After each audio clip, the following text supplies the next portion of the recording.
We all know that the X-Men are coming to the MCU in an upcoming movie, but what if they're going to be introduced sooner than you think? Let's investigate this Marvel mystery.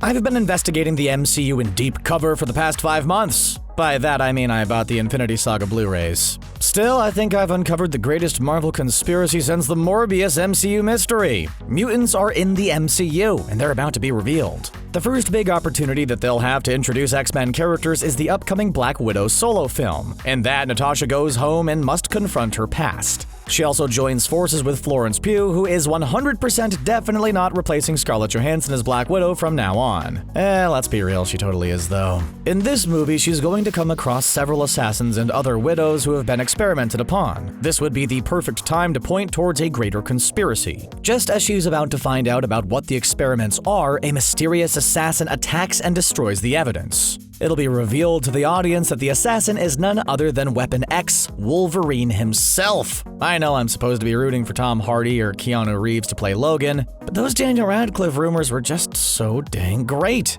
He'd be amazing for all the wrong reasons. If they really wanted to commit to introducing mutants, they could drop one more in Black Widow. Peter Rasputin was a Russian farmer before he became Colossus. It'd be cool if he cameoed earlier in the film only to be revealed as Colossus in like the post-credits scene. As far as the conspiracy is concerned, there's another way they could reveal some info on it in the coming months. If Black Widow has come into contact with Wolverine, then there's another Russian assassin who might have come into contact with him.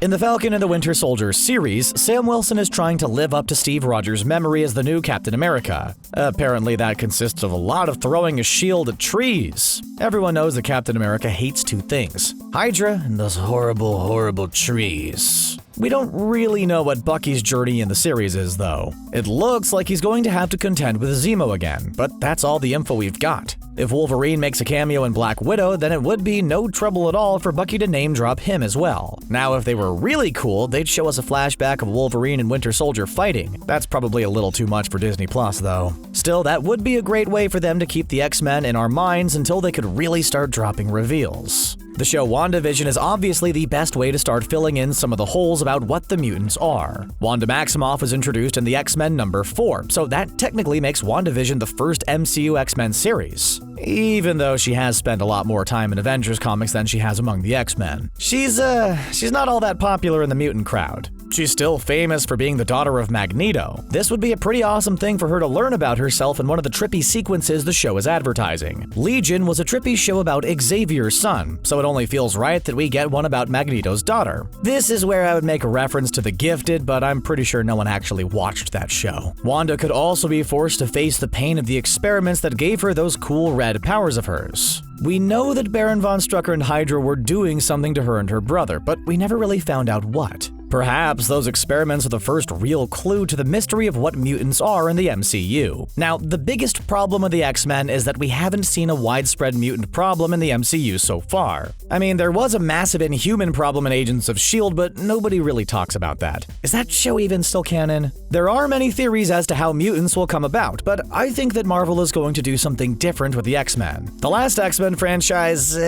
wasn't perfect, but it handled the evolution of mutants pretty well. It doesn't hurt when you cast guys like Ian McKellen, Patrick Stewart, James McAvoy, and Michael Fassbender to have those conversations. There might not be a lot of new ground to cover on the subject. Disney definitely doesn't want to seem like they're copying 20th Century Fox. This time, they might not be enhanced beings from their evolutionary mutations at all. The MCU has pulled a lot from the Ultimate Comics universe over the years. The Ultimate Spider-Man was still in high school, and the Ultimate Nick Fury was literally based on Samuel L. Jackson. So what if they took inspiration from the Ultimate Comics for the X-Men as well? In that universe, the X-Men were revealed to have been accidentally created by Nick Fury while he was trying to replicate the Super Soldier Serum. Hopefully that would be the only thing they'd take from the Ultimatum arc. This version of their origin fits much closer with the MCU's history. There are a lot of examples of experiments based around recreating Steve Rogers. We already know that's how the Hulk was created. I mean, they still have to explain the program that brought about a super spy archer like Hawkeye, too. Just think, millions of dollars of taxpayer money paid for all of those trick arrows.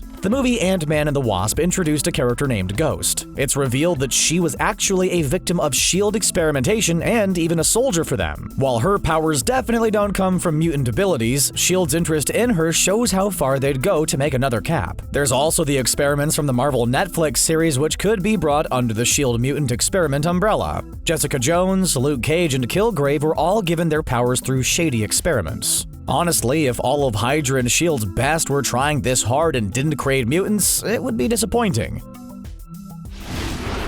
There are ways that the X-Men can appear in upcoming properties that have nothing to do with experiments. If you're not familiar with the Black Panther comics, you might be under the impression that Nakia is T'Challa's best love interest. Sorry, Lupita Nyong'o, but you got nothing on Storm, baby! In the comics, T'Challa met Aurora Monroe when both were young. They had a short-lived romance, and they didn't see each other for years. The two then reconnected and got married. They were the Marvel power couple for years, so it would be cool if she appeared in Black Panther 2. There are rumors that the film will feature more mystical elements, such as the resurrection of Killmonger. Imagine if T'Challa came across Storm during the film and she was still in her "I think I'm a goddess" phase. Storm really needs some love from the movies. Despite the fact that she appeared in most of the original films, she had about 12 lines across over 6 movies. It would be great if Black Panther 2 featured her and actually tried to make her a character. The other movie that could introduce more mutant fun could be Doctor Strange in the Multiverse of Madness. Apparently, Scarlet Witch is going to appear prominently in that movie. If she's still freaking out because her memory is about the experiments, then she could cause some serious problems.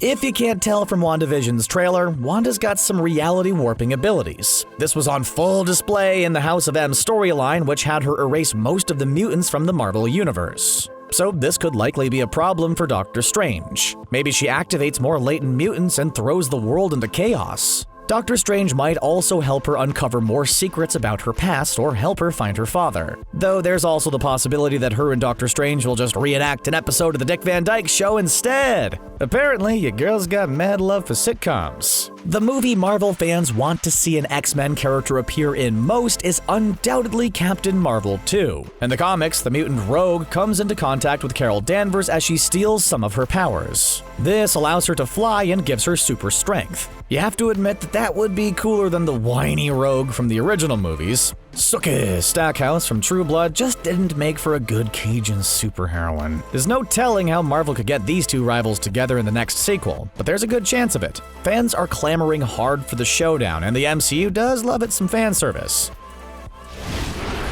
So how would all of this lead into the actual X-Men? Well, there's one character who could tie all of this together. Yep, we're talking about Professor X. If there are mutants out there, then Xavier is certainly trying to get them to his academy. That guy's the single greatest school recruiter in pop culture history. Maybe he's going around the MCU, bringing mutants into his educational program / paramilitary strike force. This would essentially make him the new Nick Fury, since Fury's gallivanting off around the galaxy somewhere. That would also explain why Marvel talked to Patrick Stewart about reprising his role as Xavier before anyone else. They need something to spice up those post-credits sequences. Though it might be hard to get someone to follow up both Stewart and McAvoy. Gary Oldman did win an Oscar a few years ago, and that might qualify him to audition. If Xavier is providing a safe haven for enhanced youngsters, this could come in handy for one Marvel hero. At the end of the last Spider-Man movie, our friendly neighborhood high school student got his identity revealed to everyone. This puts him in quite the sticky situation for Spider-Man 3. It would be cool if he managed to take refuge at Xavier's school. Tell me you wouldn't love to see Peter walk through the halls of the Mutant Academy. This would be a place where he could openly be himself for the first time since he got his powers. Peter getting invited to join the school and potentially the X-Men could certainly be something new. You just know that he and Nightcrawler would be instant best friends. He could even run into his Ultimate Comics love interest, Kitty Pryde. Sure, he's with MJ now, but that doesn't matter. Spider-Man movies do certainly like themselves some love triangles. All they need to do is throw Harry Osborn in there as well, and it would be perfect. The only thing that we need to figure out now is how they're going to get Deadpool into these movies. Judging from the time travel madness Wade was getting into in Deadpool 2, maybe he gets in the same kind of trouble that Loki's in. In the Loki TV show, it appears that the God of Mischief has gotten himself arrested by the Time Variance Authority, or TVA. It's entirely possible that Loki could share a cell block with none other than Wade Wilson. This might sound ridiculous, but imagine how cool it would be to see Loki and Deadpool team up to stage a jailbreak. back. You know they aren't recasting Ryan Reynolds. Loki could be the one to bring the Reynolds Deadpool into the MCU. I can see Carol's annoyance of him already. She might end up liking Rogue more.